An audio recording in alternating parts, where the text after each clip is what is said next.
Alright, so let me turn it off. So there's some things I want to talk about, and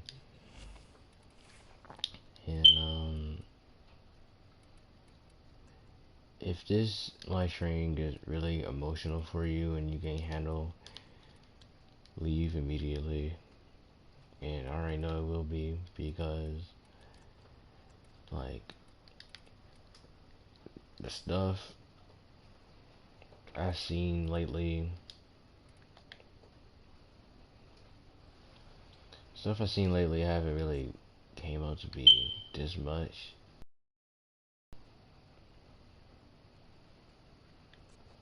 Of pain, but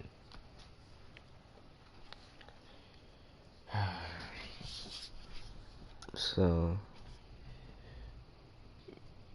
lately I've been feeling a lot of sorrow, and I just lost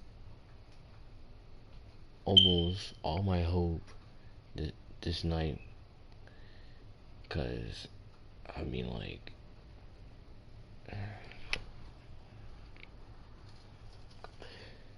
I felt losing myself, and I couldn't control all my sadness, and I almost lost it. And if I would have lost it completely, I don't think I would have been here. What made me stop was the fact that, like, thinking of my godmom and thinking of everyone else, just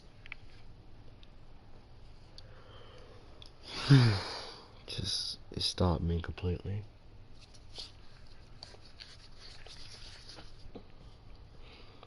And I think I'm at risk of actually losing myself. But what's giving me a grip on my real self is how pure my soul is, and with that I could just fight back with a little bit of my kindness.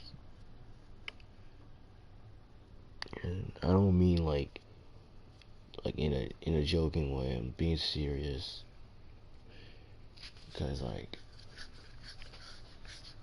what just happened to me was kind of sad, and I was I was just thinking about how one of my friends,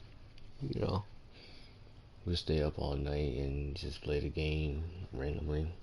I was gonna go talk to him and join the party, and he was one of my greatest friends, and he changed so much. And I don't mean like he changed as if he gotten older. No, like it's not that.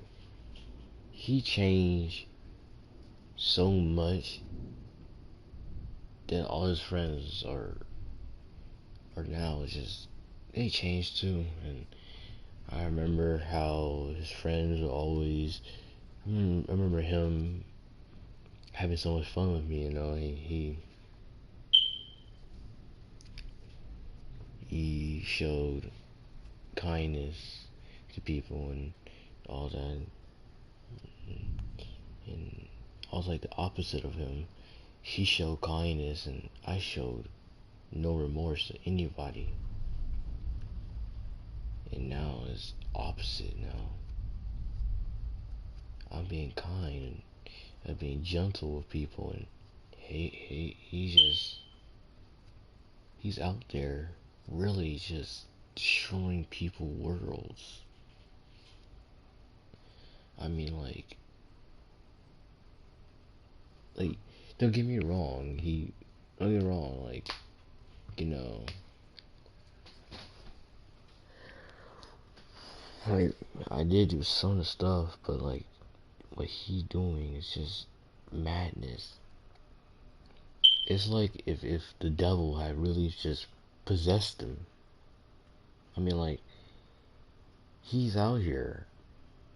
Just he was just on GTA, just don't give it. He's just destroying everyone dreams, and he can report it left to right. Like I joined them. Joined him to see what he was doing. He in game chat cussing people out, and even the adults couldn't really handle him. And I mean, like,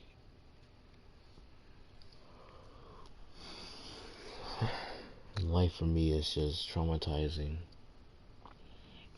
and I'm reverting back to my actual real self. And I think in a few days, the BlazeNewko that people know and love will be gone, but this one that people know is just not the real one. And to be honest, I thought this was just the real me, but I was wrong. The real me don't ever cuss and don't ever his friends and stuff. And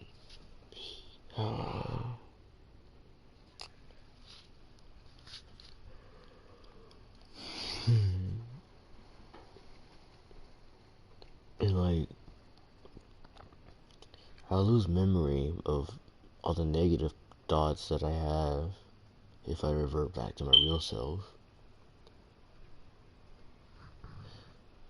Like like all the sexual things and stuff I'll probably forget, and the real moments in my life will be back inside my memory. Like all the times that I've been through with the actual me, my memories will be there, set, and all the memories now that I built up will be gone completely, probably. And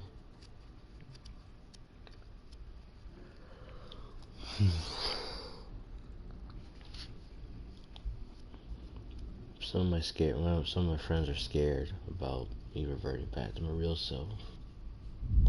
And I mean, like, yeah, I'm scared myself. But in life, people do have to change. And and to be completely honest with people, most of the time, the way I feel is just, I feel like, in my life, stuff are just unfair because other people can feel emotions, even my dad and mom, and I can't.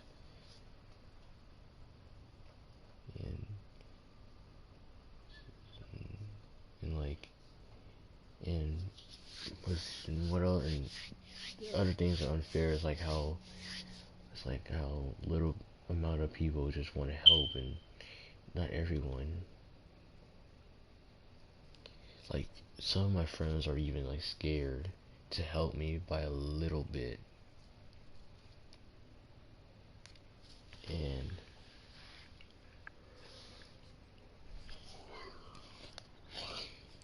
it just makes me mad to know that like I'm really not anything to them. I mean, like, I help these people out in their lives, and I don't get repaid. To be honest, let me go back from the very start for people who don't know about anything of this. When I was in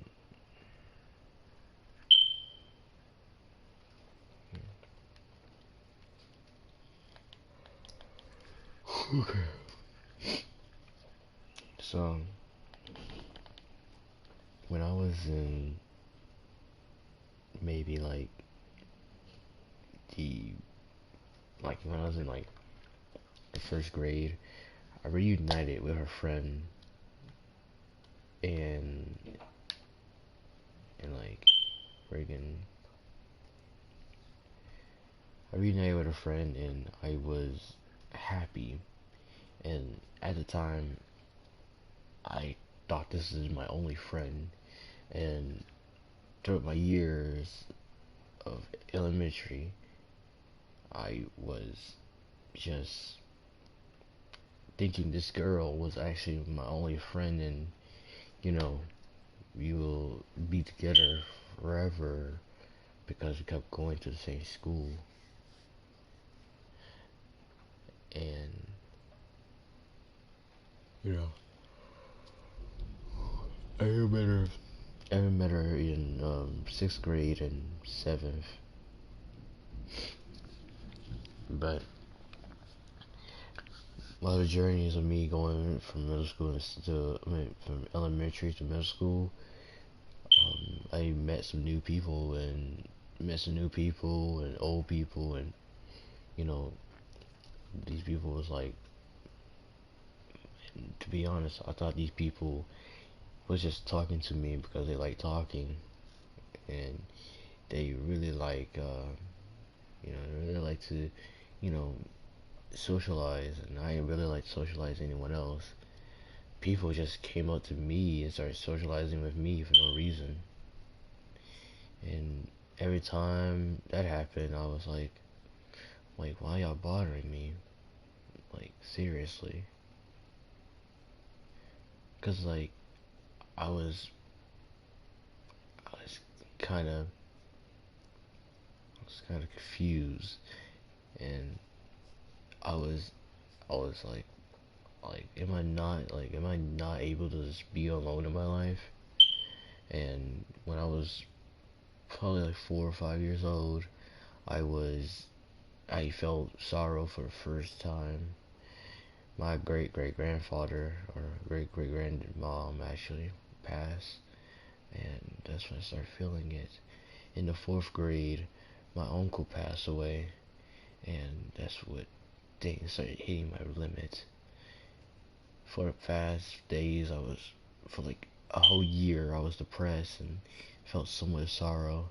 And then I started going away because my godmom was there beside me, and I felt so much happiness with being around my godmom, and she would she would do anything to make me happy, and like I understand, you know, she really cared for me, and then like, you know, at the same time my best friend was just right there too, and she was there, you know, assisting me throughout the way, and then and stuff like how I got bullied and got looked down upon by teachers and stuff. My godmom would just be there, and she was just an elementary teacher. She was just a kindergarten teacher, and she didn't care if I was mean or aggressive or feeling sorrow. She didn't care about that. She just cared about unlocking my actual like true potential, or unlocking the real me, and she did it. She actually did it. And for the first time, I was scared in my life. And I mean literally scared in my life. I was feared. I was being fearful because the real me came out, and I don't know what I'll do, what my reactions were. And that's when I started feeling emotions. Like real emotions. It's like she just, you know, came inside my body and just pulled the real me out. And me and my godmom didn't know, but experiment on my actual self, like the actual real side of me, and how like certain reactions and stuff, and like and you know what I was able to do in like fifth grade. That's when I started meeting a girl, and I wanted to test out what would happen if this girl would have said something to me that made me feel something else. So that's what I did. I bring out the real side of me and I start talking to the girl, and I was kind of nervous. And she, and when she said she wanted to date, that's when I was kind of like surprised, and my heart was pounding and my emotions were just running around, and I felt like happiness and I felt stuff. That's why I said yes. And I broke up with her because because during our connection time and stuff, she one of her friends and I was we was lining up to leave, and saw her in a group, so I went to go talk to her, and she was talking about my godmom, and I stayed and like listened, and she's talking about how a boy named this kindergarten teacher her godmom, his godmom, and how he was a dummy and how he's a pervert, and,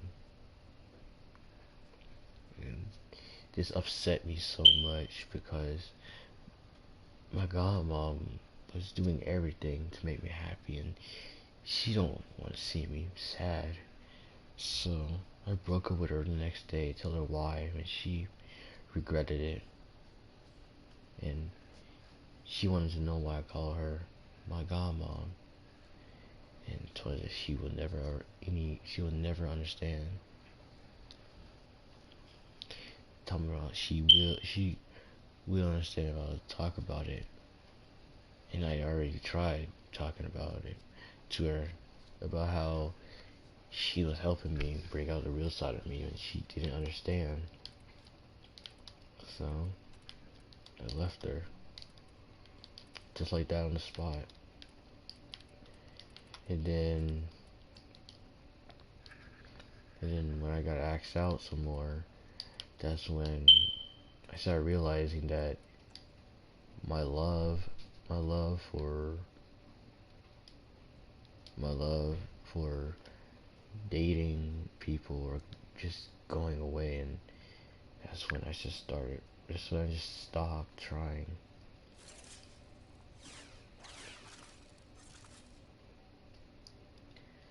I stopped trying to date people because I wanted to. I didn't want girls. I don't want to break girls' heart. Nowadays, I don't want to try to break girls' heart because, like, you know, you don't know who you're dating, and the girl might be crazy or so. So I stopped dating her completely, and I stopped trying to date people as well.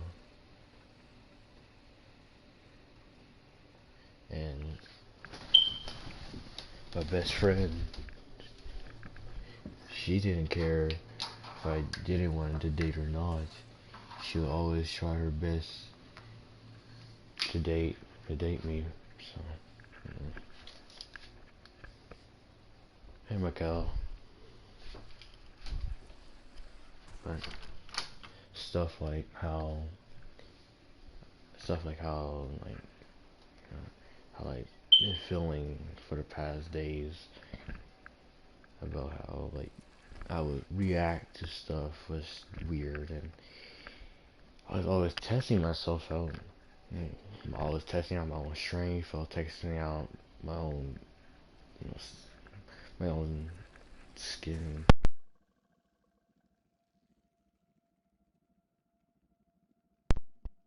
How I would even, how I even like test out, you know, what makes me kind of.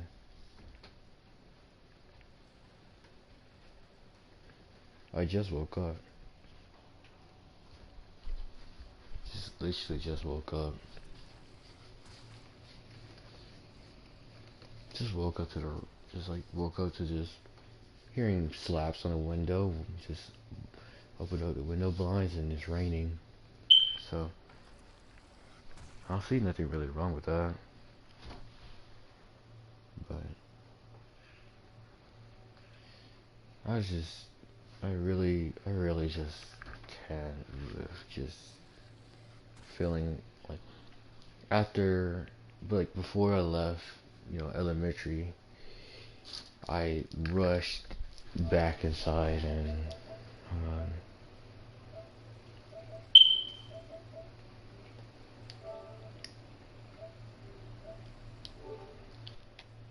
let me.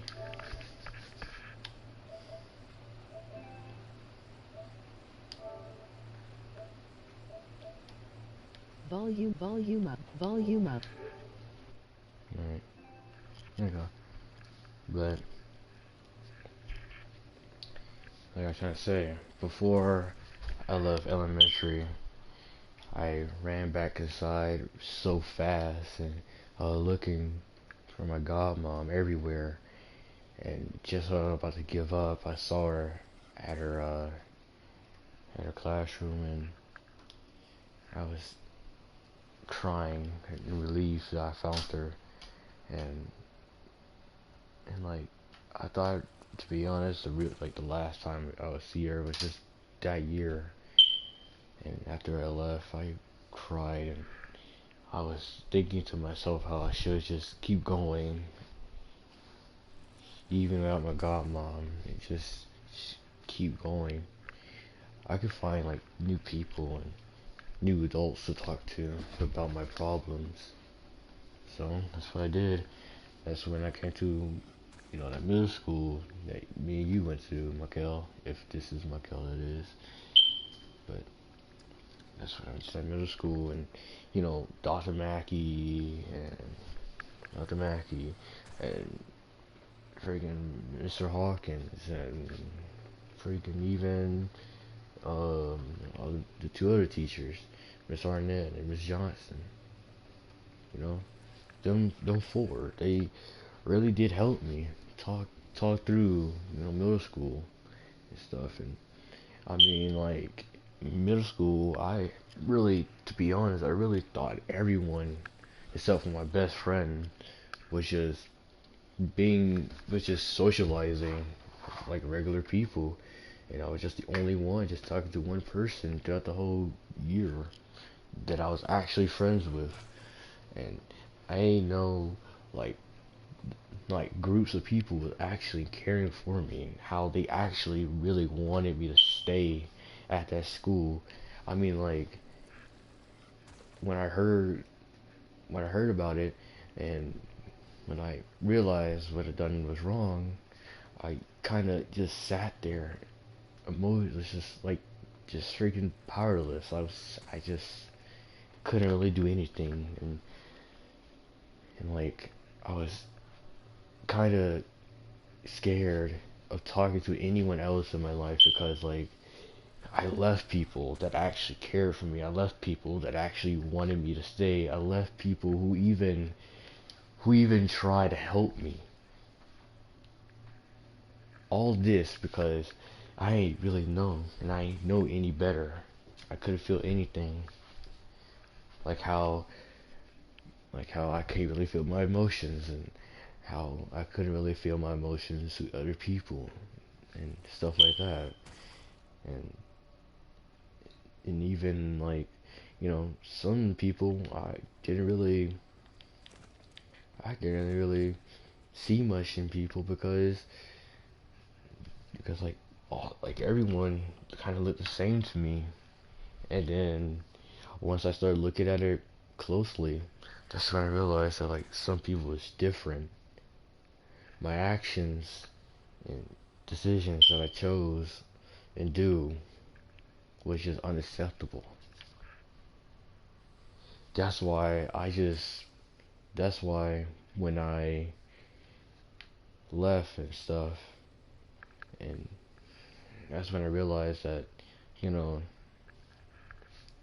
like, you know, people actually cared. And my best friend even explained to me how y'all guys, miss me, and how I was, and even to some other girls and even to some other girls that I talked to, they was just they was just there and they was wondering where I was at, and they was just looking around the school for me, even asking the staffs and teachers. And after hearing that I transferred, they just try not to think about it, about me transferring.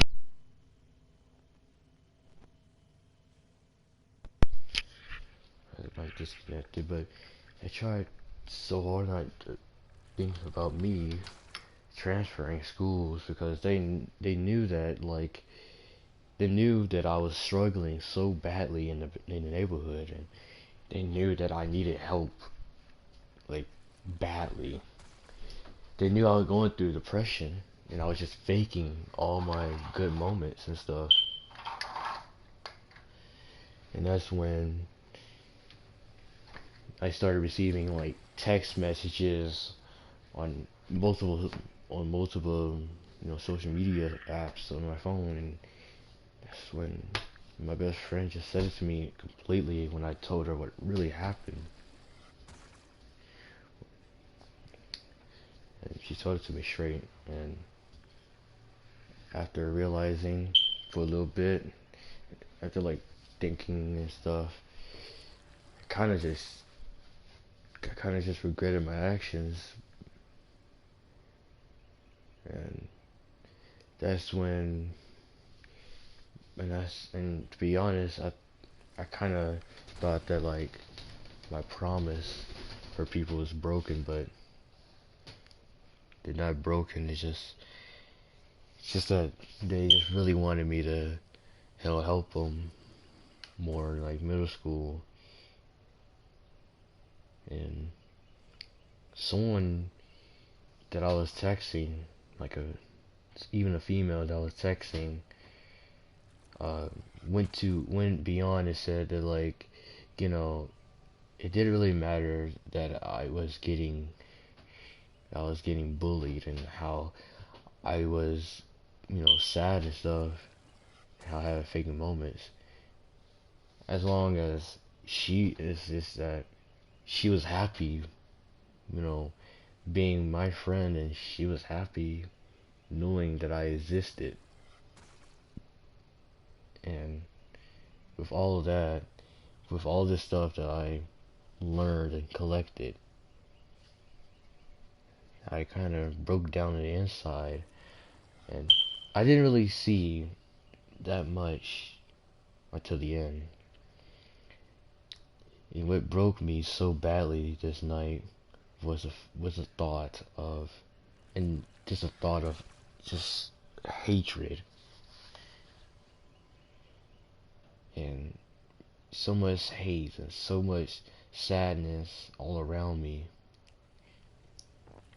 I had a complete mental nightmare, and I was when I woke up, I was just breaking down, and I was just freaking screaming, crying, and I even saw my uncle die in my dream, and it was heartbroken. It was heartbreaking.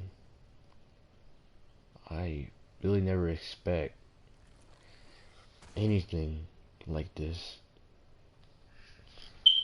To friends dying in the school, to my uncle, to my godmom, to even my parents dying, and to just some people that I left saying that they hated me so much and they just wanted me dead.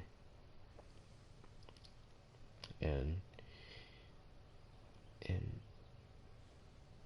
and I mean, like, even when I was texting some people that I knew, I was apologizing, and people said I wasn't a good friend for what I did, and it was unacceptable. And to be honest,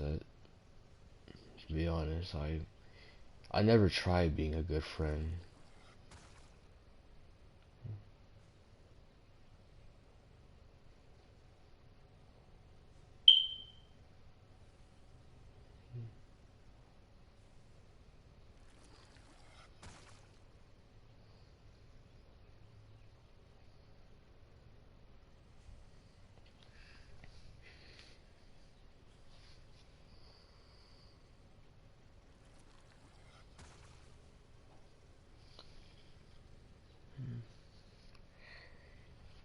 Um, to be honest, I wasn't.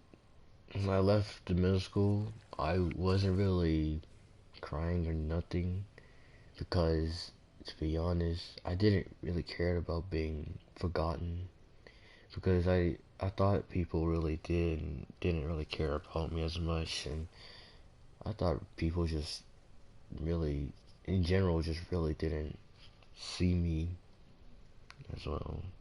And I mean, like, I didn't really care. It's just that, you know, I tried doing my best to just stay away from others. And I mean, like, people really did try to help me. I just left unnoticed. And then this year, with the coronavirus came around and took my only chance to, to just be with my uncle. And I just hate it so much. And it really does break me up in the inside. I was thinking about my uncle so much and how he showed me the way and how being nice really works. And it's stuff like how, and I even wanted to visit my best friend. You know, she's really waiting for me to just come back in her life completely. And like I miss I miss so many people now. But even so, my my my sorrow is just keep on pulling me back, and my sorrow is telling me just two perspectives that I see this from.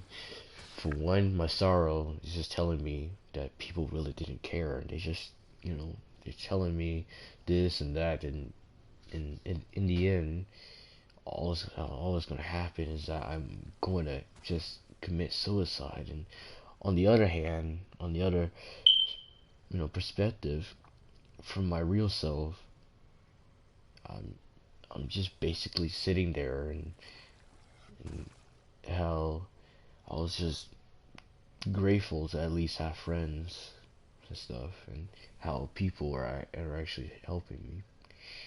And if I could just come back, I would, but it probably won't happen, so don't really care. And and and some people say that my life is a lie, but they can't really say that without any evidence.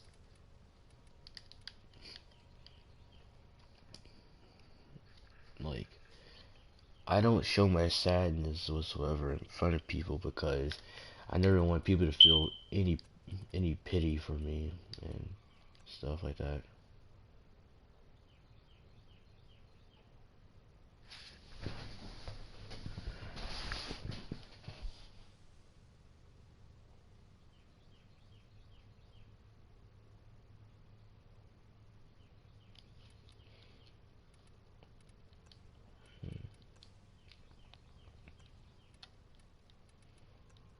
Mm.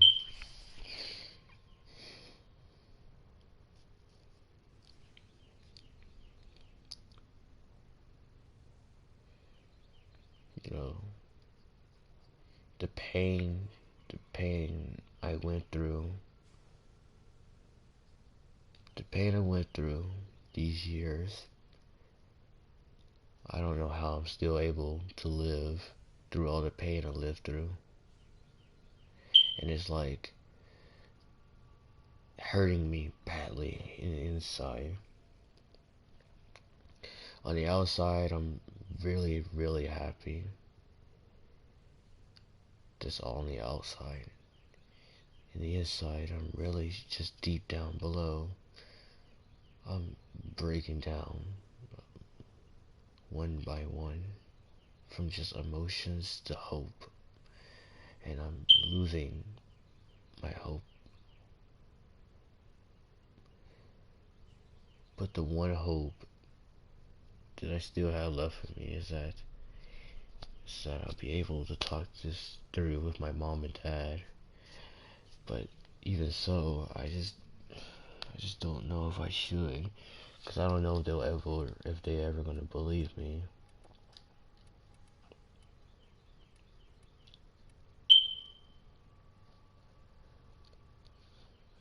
And like I hidden it well from my parents, and I can understand them, not believing me,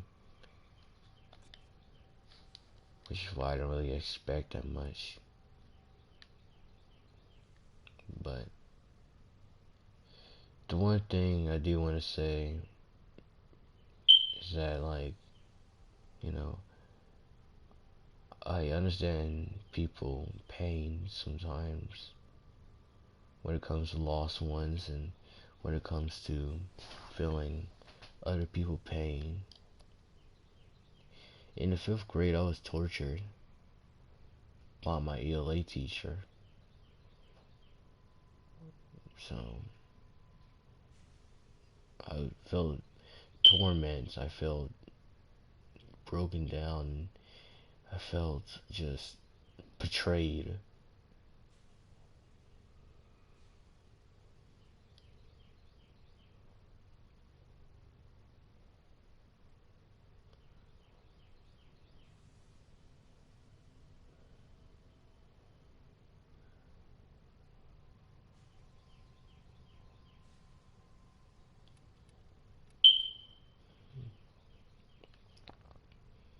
But what breaks my heart the most, out of everyone that passed away in my family, their death was contribute their reasoning of being on my side. I had a promise to, and like my uncle, he changed my mental mind and my mental state. So I keep that. I'll keep that to stay alive and have hope. But then my my godmom passed. That's when that's when the limit of my sorrow broke through. And then just I remember nights I was crying so badly because my godmom sent a note, and the note was just heartwarming and just heartbreaking. And even first of all, the note was a sacrifice note. She sacrificed a little bit of her time for these years to change me, and she did. And when she did, I I was left with just tears and with a broken heart. And my promise to her was keeping their personalities safe within inside. Her personality was safe within inside of me. And with the right moments and right trigger, the real side of me will come out. And when it does, like I said before, my memories will be gone. And one thing that people will see is how I take my promise seriously between these two. And and when I saw and losing her was so valuable.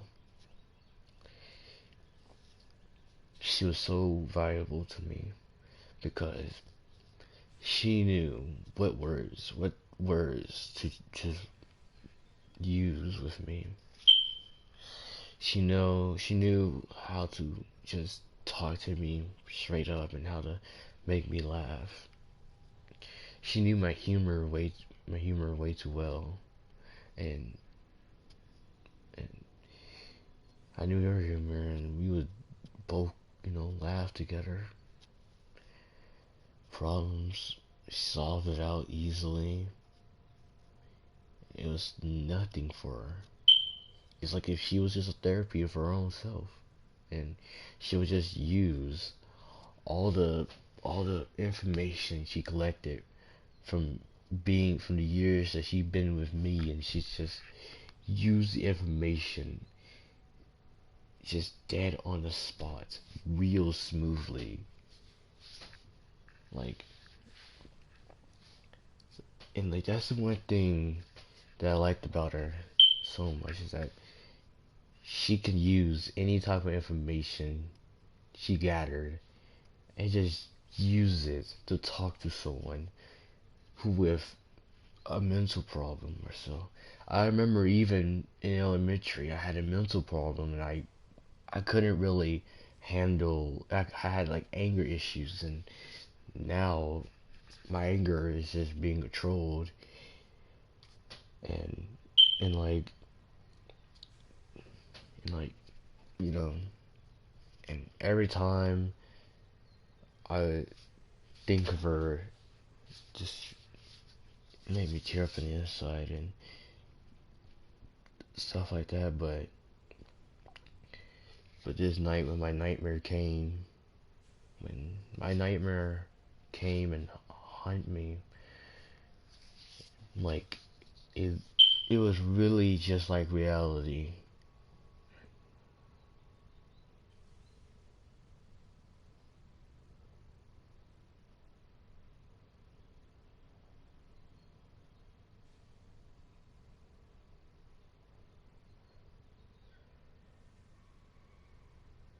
Mm,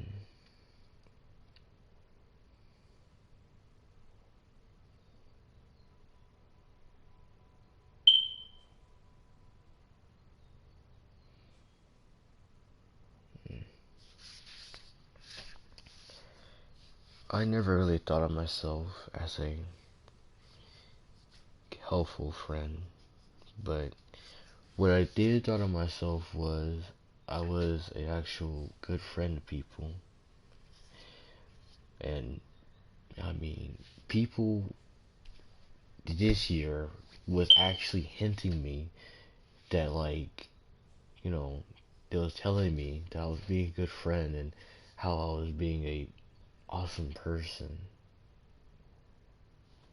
and stuff.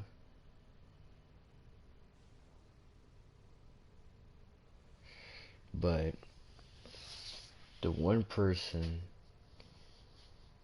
the one person that went under my shell this year, well, last year too, the person that didn't care what really, what really was, Zariana Raquel. If you remember Zariana, then and it'll be surprising because, like, you see,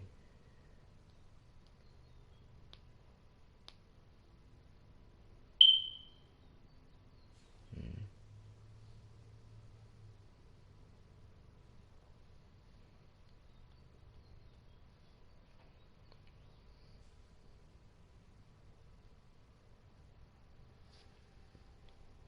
the person that came and that came up to me with confidence was just Zariana.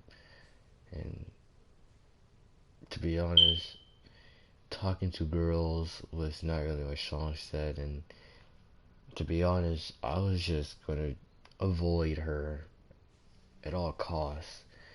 But no matter what I did, avoiding her was just impossible because she'll always look around for me, and there she was. And and once I realized that she just wanted to talk and stuff, I agreed to just walk with her and, you know, just talk to her as we walk home and stuff like that. And I mean, like, we had a fun time and stuff and all that, but but the more and more we talked, it was just getting out of hand when I kind of felt actual emotions coming back to me, because like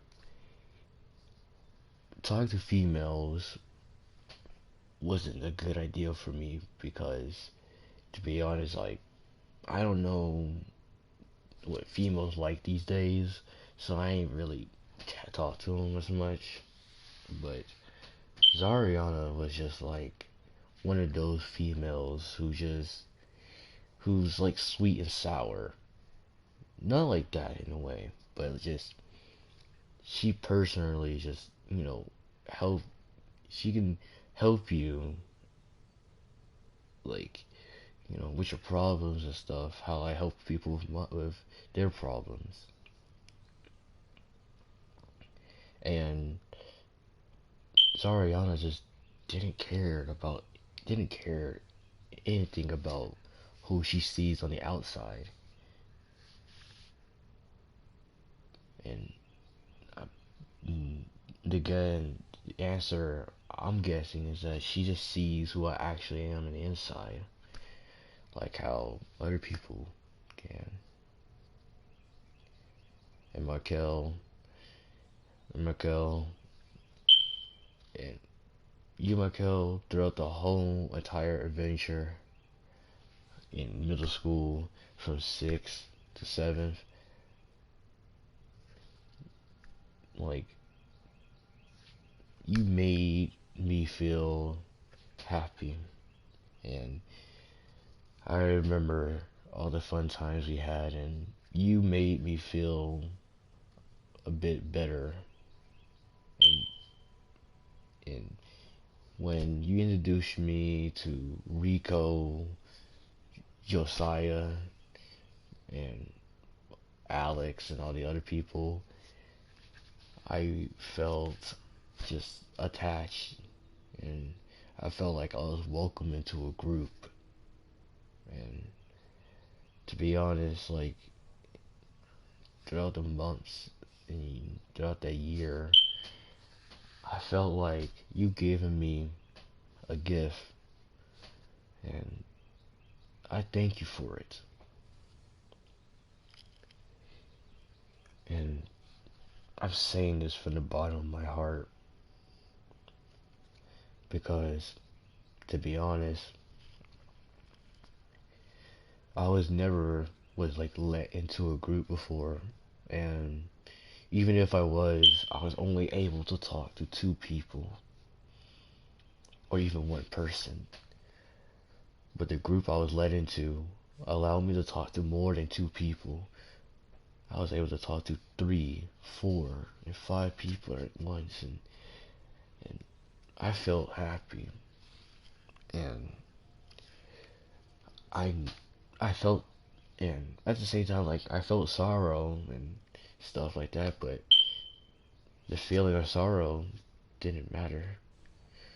I was actually let into a group, and I was able to be more open to people and let people actually know, some stuff that I was going through.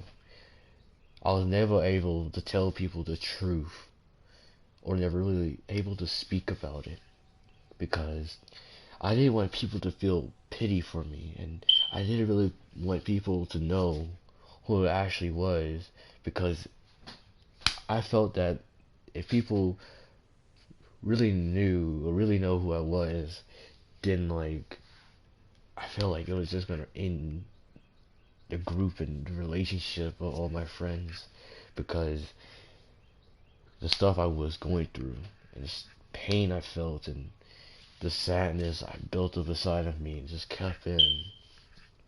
I felt I feel like people would really just leave me alone, and I would be happy that people would just leave me alone. But you know, you, Michael, you was brave enough to just step up to me and talk, and And like, to be honest, I really thought, I really was thinking that you was just the bravest person for just actually talking to me. Just the feelings I felt and everything was amazing. And all the funny moments we had and everything. And to be honest, like, and you're not the only person that I see who's brave to talk to me, like if I was a regular person. I see Rico, Josiah, Alex, and even the other Markel, even Anthony, Rashad, Daquan, and I even felt that you know, I felt that I was even being brave for socializing to people that I know I shouldn't be socializing with, and and with all these people tied together, talking to me and talking to y'all and talking to each other, it made me see why I wasn't able to actually talk. And and through this year, like right now, and for this month, for last month, I can now see why my all the pain that I felt and why I kept having nightmares these days, and all these nights. The real cause of it was because I wasn't letting out anything, and and knowing like people and knowing people who actually remember me so much just made me feel sorry, made me feel bad because I just I'm just thinking to myself that like people really needed me in the end, and they could have talked to anyone else because everyone else was just would help them. And to be honest, like I didn't know, but therefore like I'm sorry for leaving you, Markel.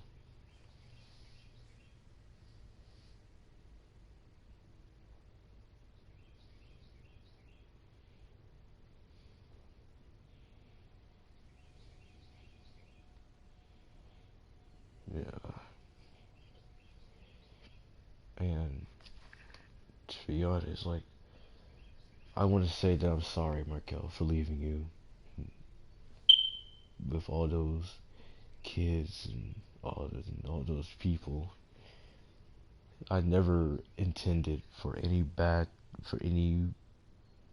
thing or any harm come your way. I just wanted, to be honest, I just left the school because I thought I was being a burden to everyone, and I thought I was just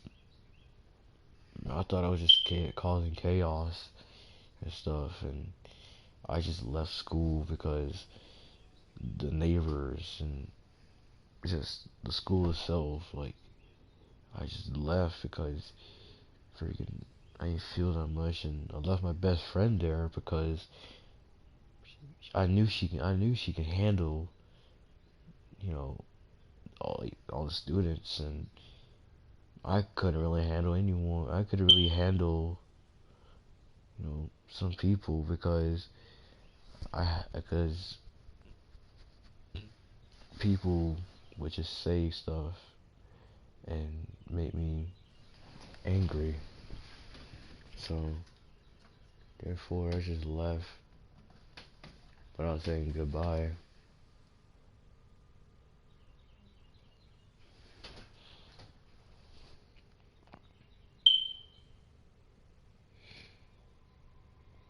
And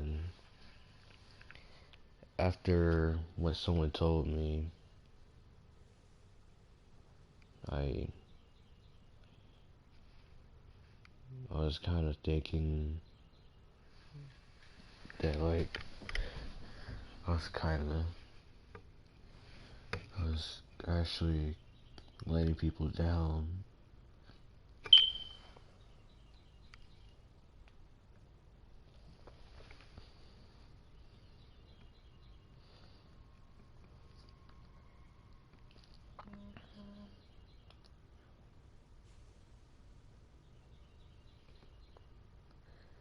Even the incident that day, that Monday night, even that incident, the day with my mom and my grandma and my granddad, still remember what I had to do in order to keep my grandma alive.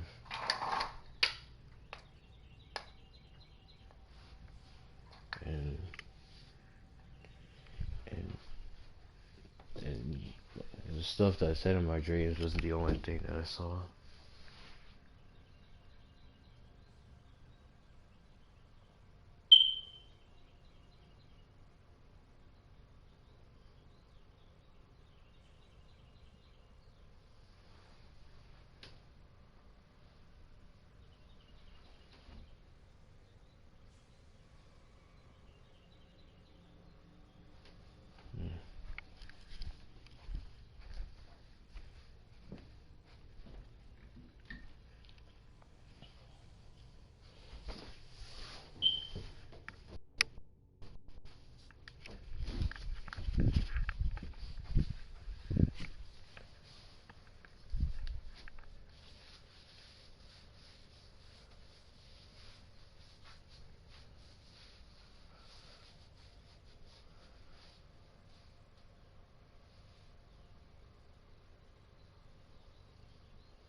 I never thought those two would fight.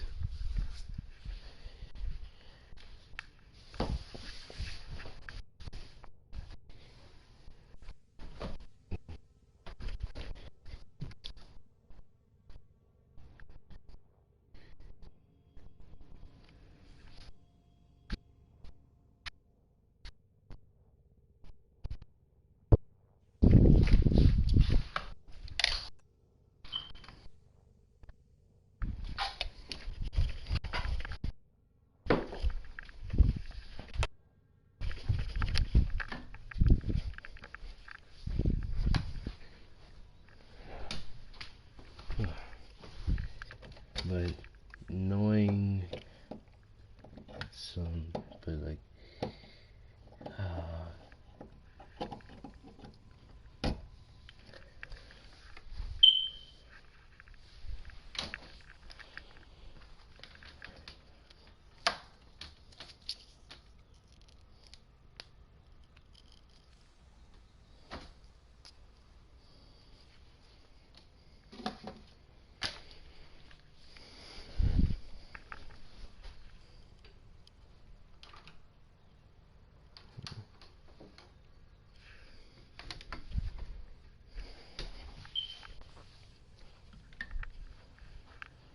if there was a way to talk to Rico and everyone else regularly, then to be honest, I would do that. Because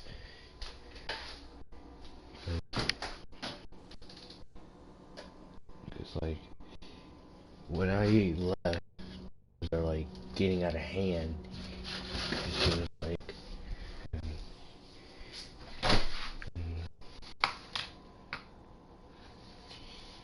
and plus, it seems like all this stuff is happening because I left. And to be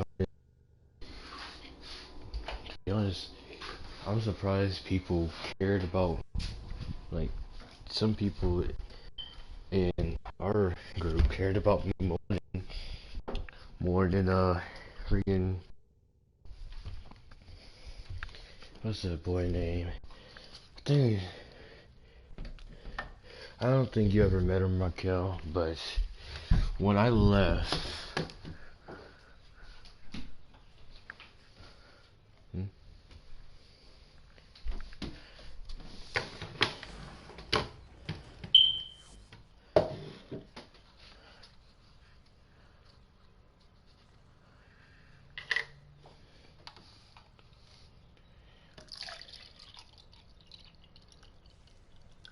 What the? Even Kristen?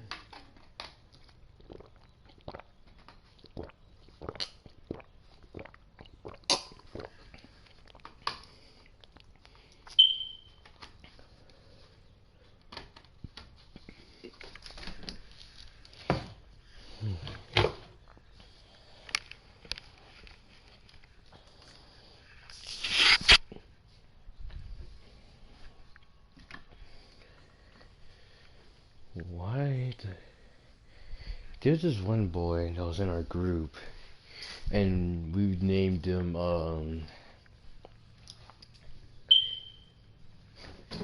I don't think you met him, Raquel.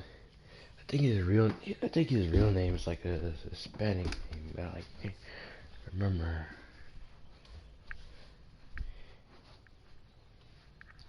It was Trevo, I know that. It was Trevo something. Not the Trevo that was popular, but there was this boy in our group named Trevo, and he was a short guy, a short boy, and he was the one that he's the one that tried fighting, not Jeremiah, but he's the one that tried fighting me. Now I don't know if you remember, but there was this boy that tried to fight me. Uh, Go hours for I think assuming for like trying to. I think he was assuming that I was trying to steal this girl away from him. And what was really going on is that she was gonna freaking cheat on him with me, and all I was doing was just declining her because even if I did feel feelings for her, she was dating someone, and I respect a person that that's been dating a female. I really do. I didn't really care if she had feelings for me, so.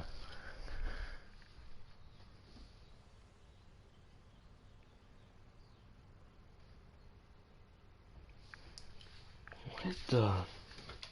Even Sylvester is. What the? Dude. It's like, okay. When Trevo leaves, it seems no one did a change. Rather than only a little bit change, but that was it. But when I leave, just a complete disaster and a mess start happening.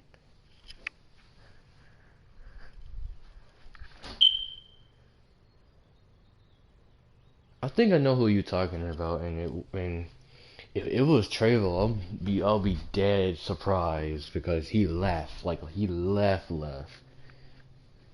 But there was another person that I think I know. I think I know who you're talking about. I tried to pick a fight with you. It could have been freaking Trevo. There was no way.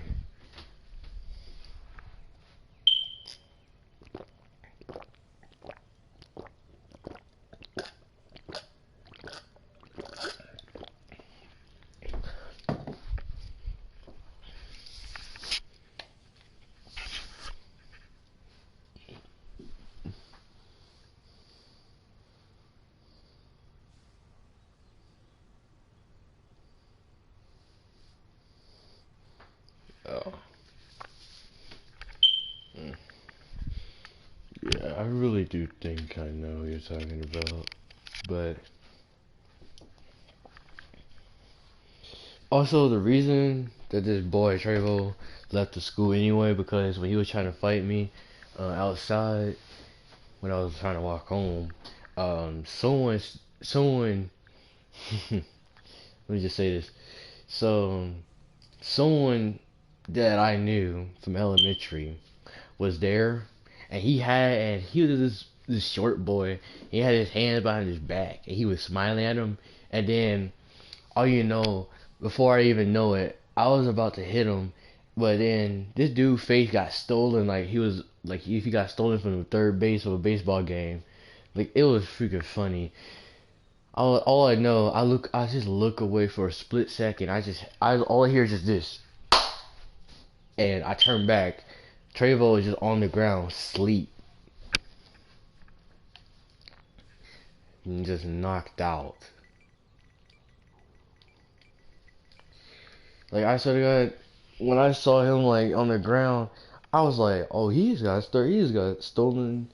Like he just got stolen from the third base of a baseball game. Like I'm not joking. He came up right behind him so fast and clocked him in the face. And Trevo just hit the ground, and his face was just all red and stuff. He was a Hispanic kid. He was a Hispanic person, so.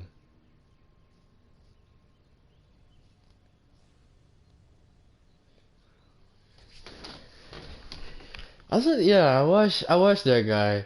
Freaking, this dude came up behind him and just, bah, just freaking steal him so bad. It was funny. But yeah, I turn around, I see him on the ground. He sleep, and freaking, and this kid just rubbing his hands. So if you was just cleaning something, he's like, freaking, job well done. I just cleaned up a mess. Freaking, he really just stole him like he was freaking stealing a baseball from the third base off of a baseball game. It's like he hit him hard and made him go to sleep like if he was nothing. Trevo is someone that you cannot fight easily, and he just snuck up behind him, giving him one piece, and he's gone. That day, the whole school just wouldn't stop talking about it, and he just left because he was getting bullied. Like, Jesus Christ, he had a big knot on his head too. So it freaking proved that he got freaking stole from the third base of a baseball game. That's all I gotta say. It's just he was walking around with that knot as a reward in his head, like a drawing trophy. Like he was going through school like if nothing was had happened. I try to act like nothing happened, but when people was making jokes about it, I couldn't help but laugh so hard about it because I mean he did deserve it after like he was after trying to fight me. So I was like, hey, I don't care. Like he get. So yeah, he probably learned his lesson for trying to fight a neutral.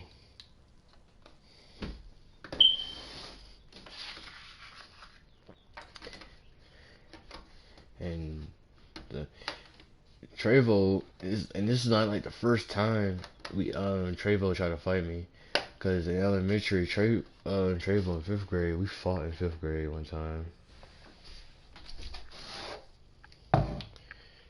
Me too, I did as well. But Trevo in the fifth grade, I was in music, and I was outside, and my friends had pushed me into and I stepped on Trevo's shoes, and this boy had the nerves to tell me to clean his shoes, and I told him I wasn't. He said you gonna have to do it or you gonna have to catch his hands, and I wasn't with none of it. and I completely lost it. And he lost the battle completely. He knew he was gonna lose because one, I'm a bigger size than him. Two, he was way weaker than me. He had stick arms. I have medium sized arms.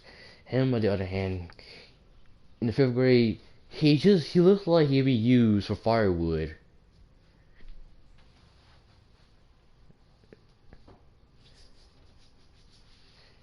Mm. That's a fun thing too, bro.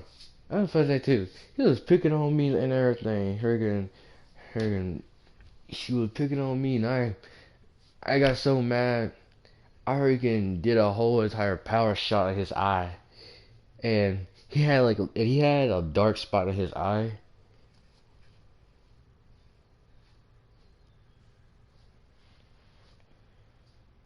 See that right there? See, see, Michael, if you remember that day in science class, you remember when Miss Hawkins was telling us about how the person that always want to fight, she want to fight in like a populated area, just so they could say that they won the fight, and he had like witnesses that he actually won the fight. Just like like I can see now what he was talking about. Because if he tried fighting you at lunch, then he's one of those type of kids.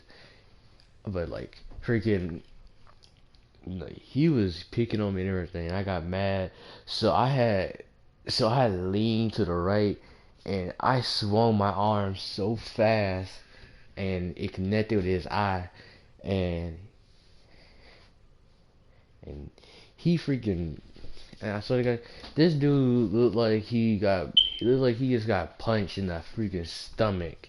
But instead of the stomach, he got punched in the eye.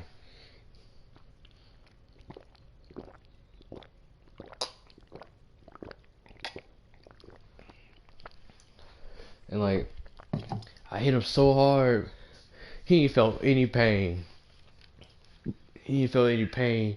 So when he said that my weeks was hit, that's when I knew he was lying. And and that's when he realized that he messed up for saying that, because the moment he said that,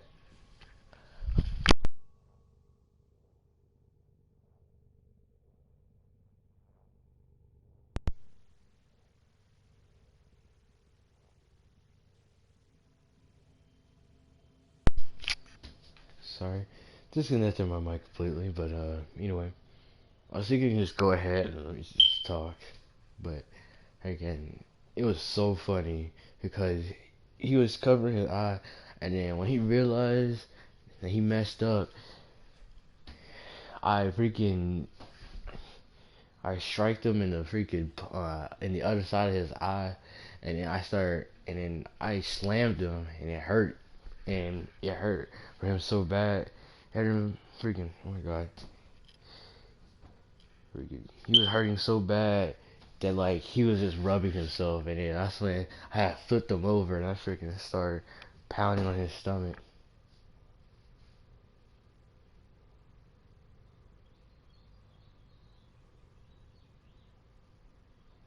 Oh, that's sad. Dang, that's really sad. I flipped him over and I started punching the crap. I started beating the dog crap out of freaking Trevo, and he couldn't do anything. I went from his stomach to his chest to his arms and legs, and I was just beating on him. And then I had let go of him, and then I was like, wait till later today, you'll feel actual pain. Later that day, he was crying and he couldn't move for nothing. This dude was in his chair and he was crying. The only thing he could feel was his lips was moving, and a little bit of his body parts. Oh, it really hurt at was at his stomach, because I wouldn't move from his stomach, and all you could hear was just like that's all I was doing to his stomach. I was just freaking hitting him so hard in the stomach. The impact the impact of me hitting him on the stomach the first time was just a, and then the second time, talking about the world will feel pain. No, I will feel pain because I feel sorrow and depression. Like I know that's from Naruto, but if you think about it, realistically, you could just see what I'm talking about when I say that freaking I will feel pain. And the second time he was fighting, I don't get it why he was fighting the second time. If he got if I beat the dog crap out of him. The second time was even me. He got stole. He got stole from the third base. He got stole from third base off a baseball game. Also, not to mention, this dude over here is sleep like a baby. I swear, all we had to do, me and this guy, all we had to do was just took his hand and put it in his mouth, and it looked like he was just sucking his thumb while he was sleeping. Like, I am not joking when I said that. Like, he just there, just sleep. We was talking for a bit, and he was one of my childhood friends. So I was like, oh, well, thank you. Because, like, I'm not really in the mood. He said, yeah, no problem. And then that's when Trayvon started getting bullied and stuff. I think the real reason why he actually left because he got stole from the third base again, like 3 times in a row. Cause it first happened in Connections, someone in like first period in gym, someone really, I'm talking really just stole this guy from third base. Cause when I was skipping, I think I was skipping music, wasn't I? I don't know, but like, I went to go into the gym, freaking, all I heard was just a smack, and I ran. But I went back, I see Trevo, he just, for real, that first smack, that's when he should have just stopped trying to freaking fight people, because I swear, he looked like a whole entire slug trying to move. Like he looked like a worm actually when he was trying to move. He kept freaking, um, he kept on freaking moving his body up and down like a goddamn worm. It was so funny. And then the second time was at second period in music.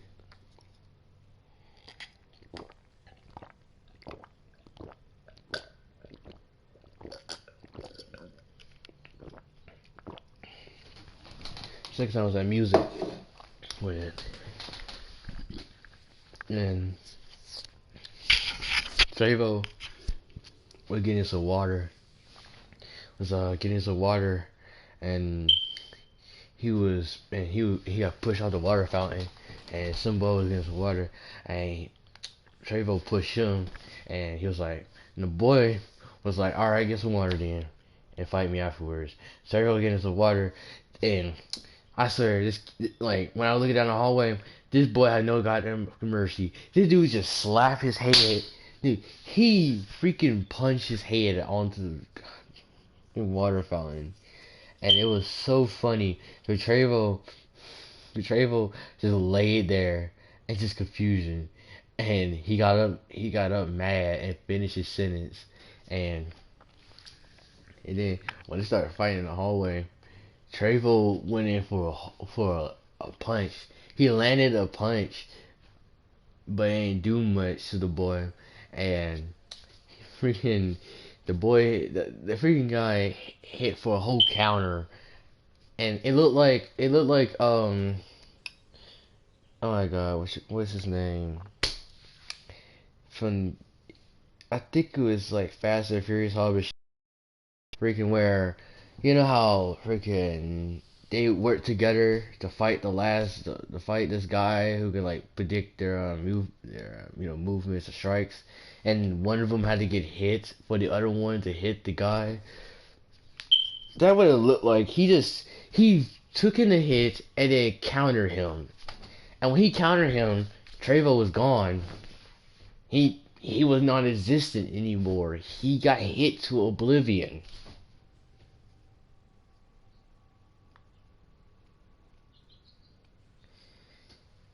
So guys, if like he was just on the ground on the hallway, I swear to God, dude, if I got any closer to him, he was gonna be like Snorlax, just on the ground, going.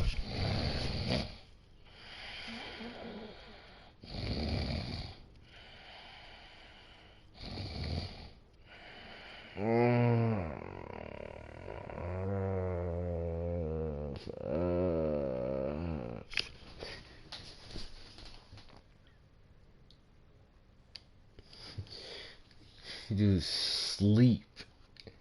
But then the third time, Michael, you should have seen. I think you seen this in lunch. No, it's actually in gym. But I think it was in gym when was you remember them people when they remember them people that came to the school to like sing for us or like dance for us or so? I don't know really. But remember them people? I don't know really who they are. Like they was Facebook famous or something like that. But I remember the fights, like the two fights or like the jumps that happened there. During one of the fights, Trevo was jumping someone, and someone in the same person that stole him from the third base of a baseball game came up and just stole off him, and it was glorious. I was there when I saw it too. Trevo got stumped in the corner. I'm talking, he got stumped in the corner. My guy's soul was booted to heaven. Jump man, yeah, that's us. Swear to God, dude. He's lucky he got booted to heaven.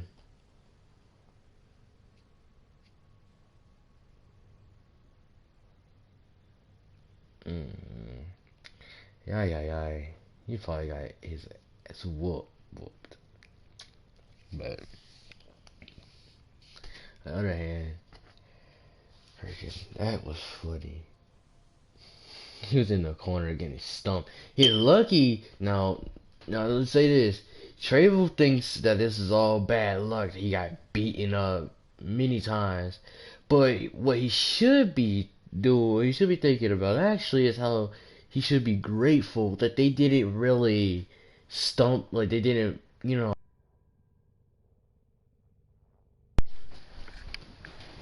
Controller is dying. Hold up. My controller's dying.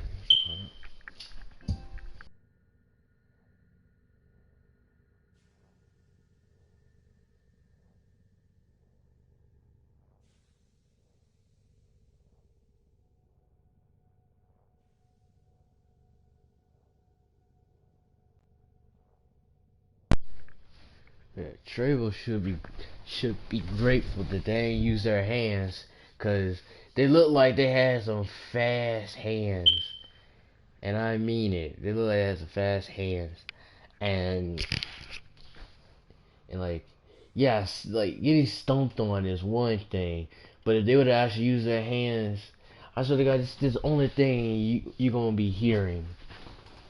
You're gonna be hearing this from them.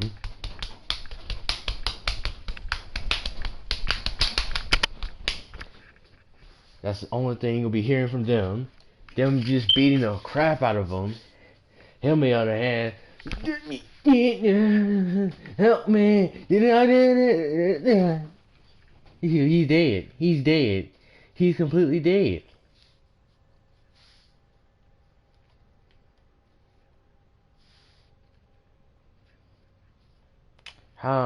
See, also, what a funny thing. If you're gonna jump someone, please make a plan of how someone is gonna, get them into a trap, and someone else is gonna steal them off of a goddamn base or freaking baseball. Please make a plan before you jump someone, because if you just try to jump someone thinking thinking they can't fight, you're sadly mistaken. I seen someone in a McDonald's, okay? Someone in a McDonald's. That's sad as crap. This old man in the McDonald's was was trying to buy a 10-piece chicken nugget meal for his kid. All right. This woman was being racist to the man. The man was black and the woman was white, but the woman was being so racist to this man. I felt so bad for him. She was saying how he could scam her, or he don't have no money and stuff like that. The man, he jumped over that counter so fast. The lady had no reaction time, and the man slapped her. Like, I was talking, this dude fist didn't even connect, but still freaking slapped her. And she got back up immediately after going to sleep for a second, and was trying to fight him.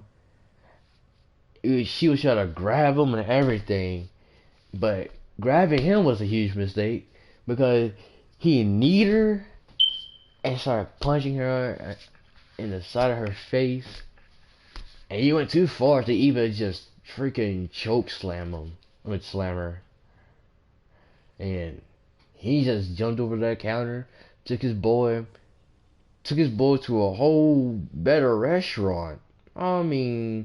I mean, like, he went to go take this boy to a Japanese place. Like, god darn. Like, I just noticed because my grandma was getting my granddad some McDonald's, or getting my cousins McDonald's or something, and I was just getting some Japanese food. I mean, we was at this Chinese restaurant, and the guy, like, there's a Japanese place right beside the Chinese restaurant as well, and we just saw this dude coming out with, like, this dude was holding, like, what, six bags, like, three on one hand, three in the other hand. His kid is holding 4 bags. Like, it was like, what the world?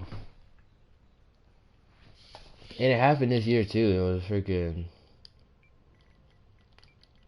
and, like, seeing this was just so funny. Like, this dad is really out here about the quarantine this year.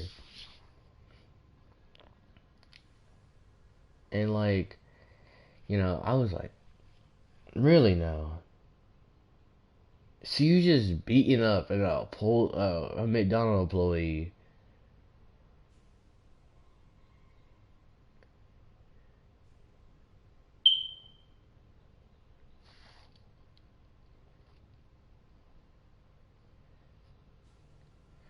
I swear to God, dude, that's it's tough. You gonna beat an employee at a McDonald's, a fast food restaurant, but you got all this money to spend, like, to spend, on, mind you.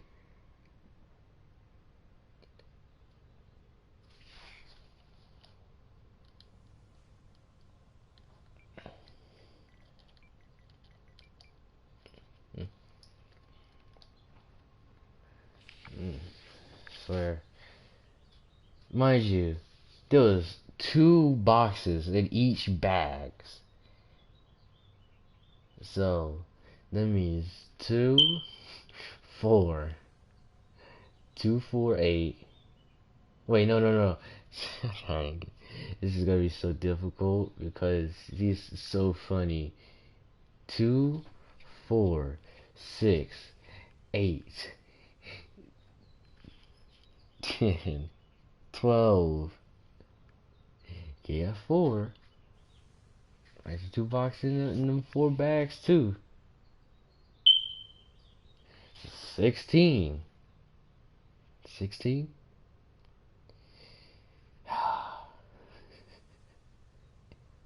No, 14, 16, 18, 20. So he bought in like 20 boxes. Like these 20 big boxes of food. I went to go speak. I went to go talk to this man, and and I see now why he was so mad, and I will after I get some things done. I guess after like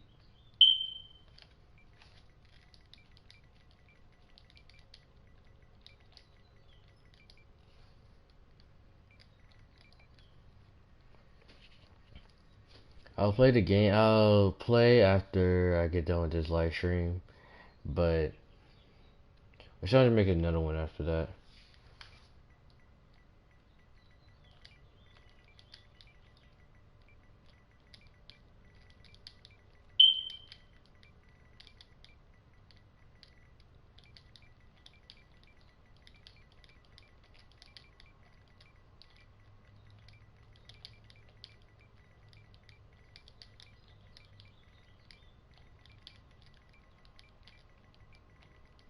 Yeah.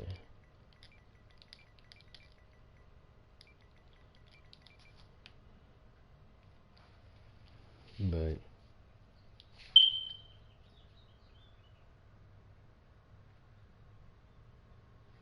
okay. But friggin' like he gave us some of his food, Japanese food, because he bought in like a huge meal, and I was dying. Okay, I was dying of laughter because what he was telling me was this, that he was buying food not to like quarantine, but actually just what he was doing. He was buying stuff at McDonald's because this guy has a huge family, so he was just buying stuff from McDonald's since the McDonald's is cheaper than his Japanese place, and he was going to save like $60. Now he only get to save $2,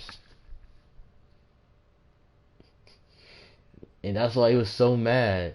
And he just had to, give the lady a little bit of his mind. That's all I gotta say. Give the lady of a little bit of his mind, a piece of his mind. That's all I gotta say. But yeah, you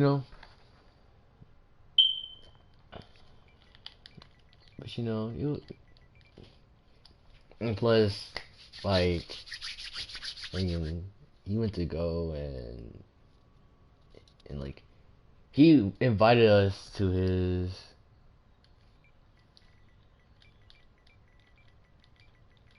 He invited us to his little bit of a party of his house, and I ain't go because I don't not type of guy.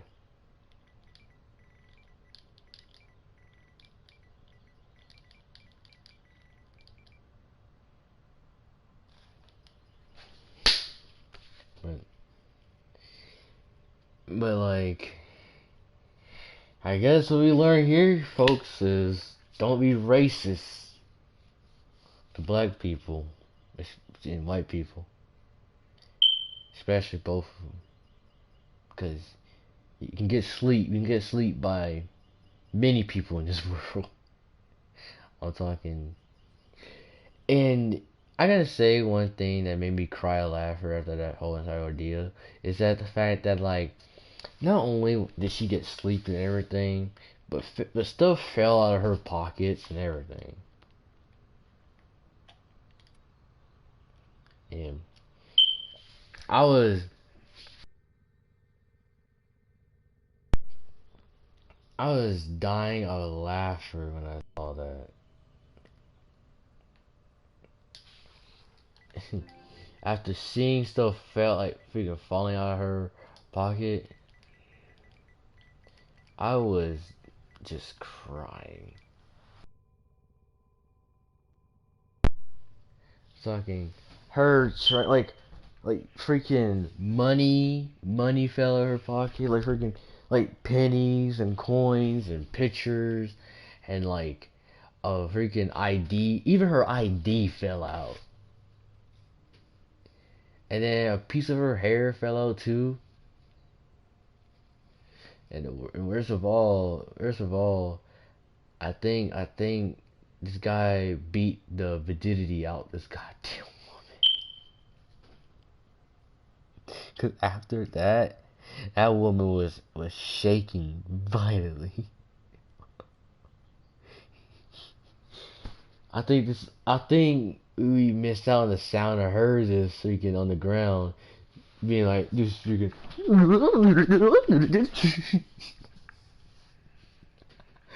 Still dying laughter from an anime I was watching last night. It was funny. That darn guy, this guy.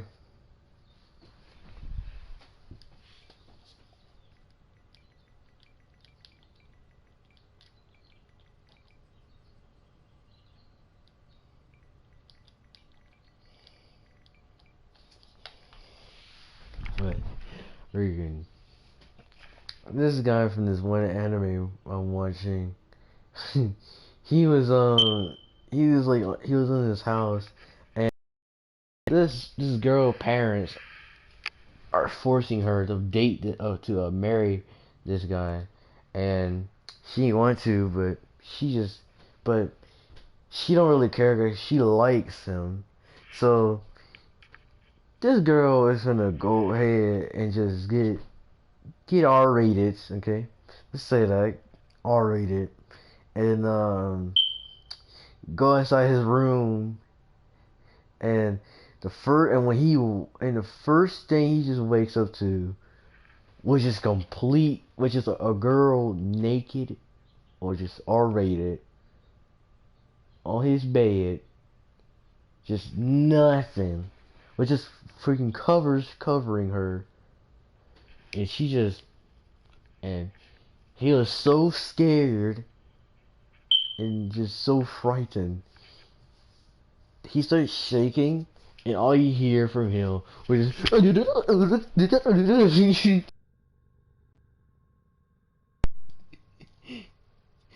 sound like a whole alien when he was freaking panicking. He makes weird sounds in the anime whenever time he gets scared, but that right there is just unacceptable. I never seen any man get so scared, down on the ground, freaking.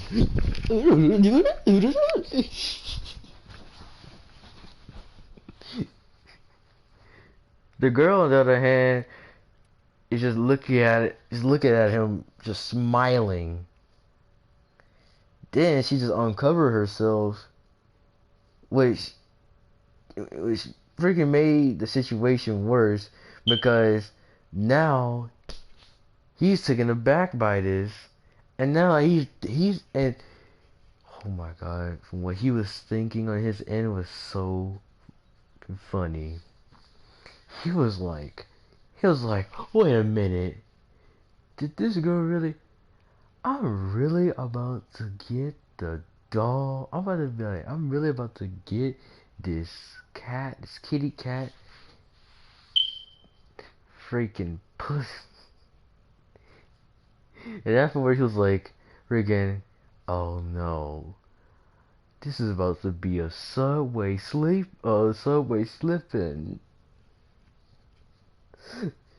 I was like, what is you talking about? A subway slipping. I don't know what subways this dude been on, but what subway sleep like freaking slips in a girl in and out.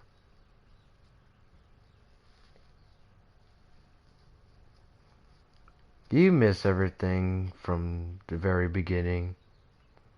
Which, when I'm done live streaming, I advise you to watch some parts of it. Right now, I'm just getting some stuff off my freaking mind so that I can do a regular live stream after this. But so funny thinking about this the goddamn anime that I'm watching. I just suggest, and I'm getting forced into watching this anime, so there's nothing I can do. I just gotta sit back and enjoy my torture.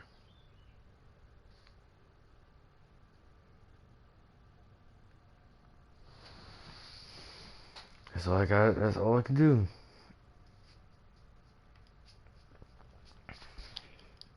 And okay, got off completely. But I don't want.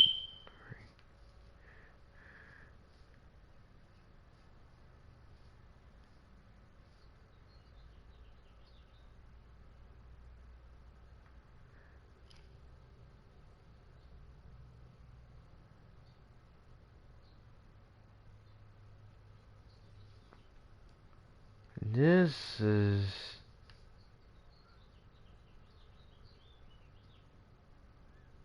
Okay, now that's just funny. Men are not supposed to beg. That comes after you are married.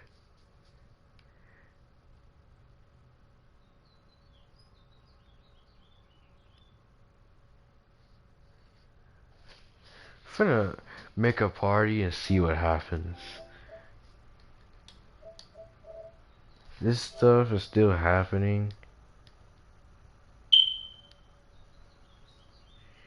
Ow, that kinda hurt.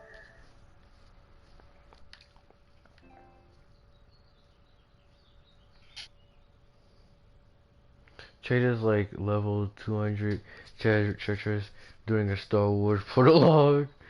We're gonna just ignore them. Don't know how. I get been on that. Lol. Trade is easy. What do you mean? How old are you people? Oh my god. You're 50. Lol, no defense.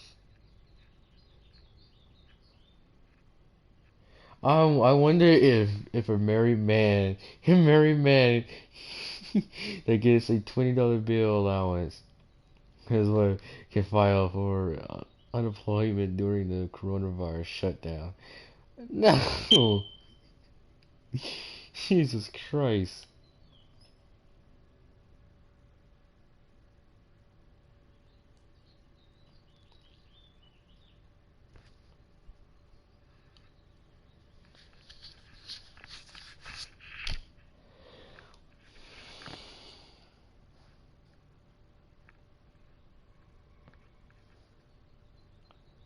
You know, sixth grade for me, like I was able to be alone. Like, yeah, I was able to be alone in sixth grade. But the one thing I was not able to do alone was not have a girl right there beside me. It's like when people are around me, the girls just goes with her friends or just do something randomly that they don't like doing. But yeah, when no one else around, the girls have to freaking come to me.